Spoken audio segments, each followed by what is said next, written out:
पुराण की कथा कहती है, कभी अगर मौका मिल जाए तो भगवान से अगर कुछ मांगना भी पड़ जाए तो शंकर भगवान से कहना कि तुम खुद मुझे मिल जाओ, इससे बढ़कर दौलत कुछ नहीं हो सकती।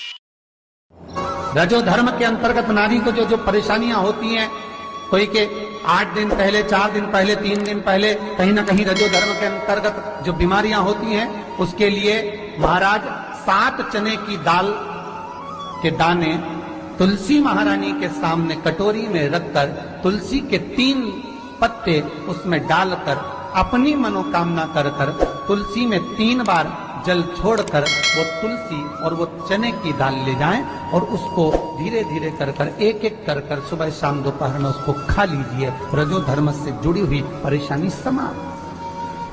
कोई सहज नहीं है महाराज। चने की दाल को स्वर्ण दान का भी भाव कहा गया। शंकर तक पहुंचने के लिए भाव की जरूरत होती है। मंजिल तक पहुंचना है तो पांव की जरूरत होगी, और शंकर तक पहुंचना है, शिव तक पहुंचना है, शंकर से कुछ प्राप्त करना है, झोली पसार कर अपनी झोलियों में खुशियां प्राप्त करना है, तो भाव की जरूरत होती है, केवल भाव। अब कितने धनपति हैं, कितने करोड़पति, कितने सत्तापति, कितने वैभवपति हैं, कितना आपके पास में वैभव है, कितना धन है, कितनी संपदा है, वो कोई मायना नहीं रखता। आपका भाव कितना है, शंकर जी के प्रति आपका दिल कितना है, भगवान शंकर के प्रति आपका भाव कितना है, वो देखा जाए।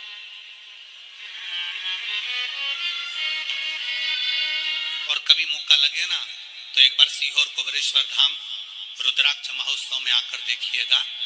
हीरे की चूड़ियां पहनने वाली मेरी जीजियां, जिनके घर में 10-10 नौकर काम करते हैं, वो भी कुबेरेश्वर धाम में बर्तन मांजने की सेवा करती हैं, आकर सेवा में लगी रहती हैं, भोजन बनाने की सेवा करती हैं।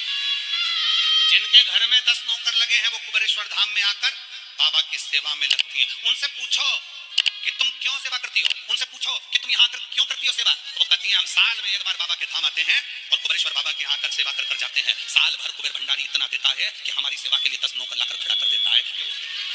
ये उसकी उदारता, ये उसकी दया। शंकर भगवान ने पूछा कौन सा रूप, तो कि जो मैं बचपन में भजती थी, जो मैं बचपन में भजती थी, जिसको मैंने बचपन में दर्शन किए, छोटा सा शिवलिंग, छोटा सा शिवलिंग, ठीक है, छोटा सा शिवलिंग का रूप शंकर भगवान रखने को तैयार, ठीक है। शिवजी ने पूछा कि मुझे उठाएगा कौन। पार्वती जी मुस्कुरा कर कहती हैं, सुनो भोलेनाथ, आप अगर अपने असली स्वरूप में बैठते हो ना तो दुनिया का कोई तुम्हें तिल भर नहीं हिला सकता, पर जब तुम छोटे से शिवलिंग के स्वरूप में हो जाते हो तो कोई बच्चा भी तुम्हें गोदी में ले लेता है, क्योंकि वो आपको भोला मानता है, वो आपको भोला मानता है, वो आपको भोला समझता है, सरल सहज।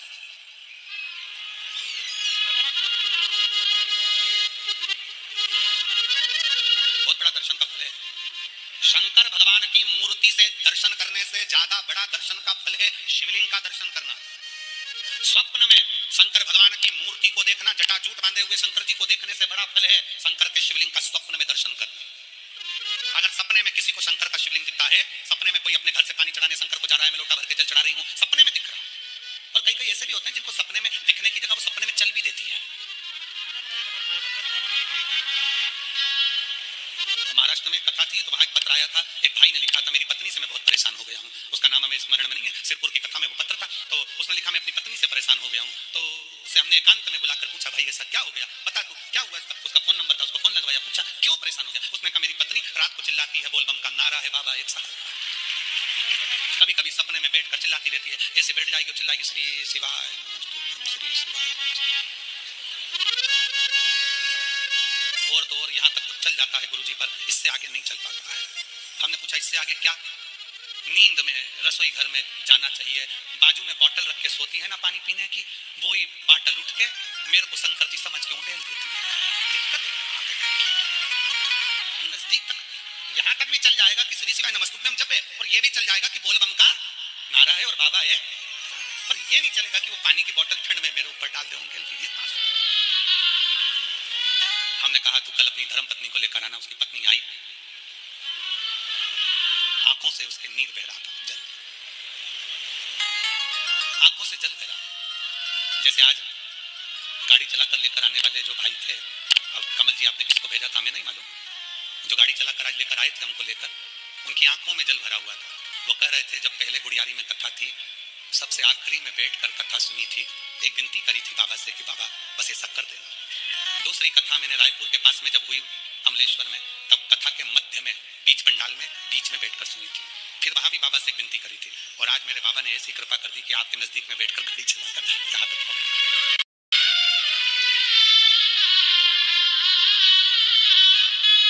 शिव कृपा। गाड़ी चलाते चलाते उनकी आंख में जलता, तो हमने उस दीदी से पूछा, जी तुम रो क्यों रही हो, ये बताओ, रोने का कारण क्या है? कहने लगी गुरुजी आपका इतनी नजदीक से दर्शन हो गया। हमने कहा जी एक बात सुन, आज बड़ी प्रसन्नता से कहते हैं कि किसी गुरु का दर्शन जब होता है तो आंखों से नीर बहता है। भगवान से प्रार्थना करना कि एक बार उसका दर्शन हो जाए तो हमारी जिंदगी उसकी हो जाए, उसका दीदार।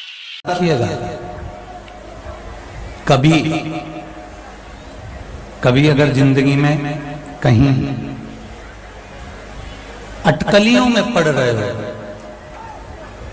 कहीं तुम्हें ऐसा लग रहा है कि मैं बहुत अटकलियों से निकल रहा हूं, एक समस्या पूर्ण होती है, दूसरी समस्या पड़ जाती है, दूसरी समस्या पूर्ण होती है, तीसरी समस्या पड़ जाती है, तीसरी समस्या पूर्ण होती है, चौथी पड़ जाती है, तो एक काम जरूर करना कि बेलपत्री के वृक्ष के नीचे, बेलपत्री की जड़ में लाल चंदन का पानी 1 लोटा प्रत्येक सोमवार को चढ़ाना प्रारंभ कर दीजिए, अपने आप अटकलें सुलझ।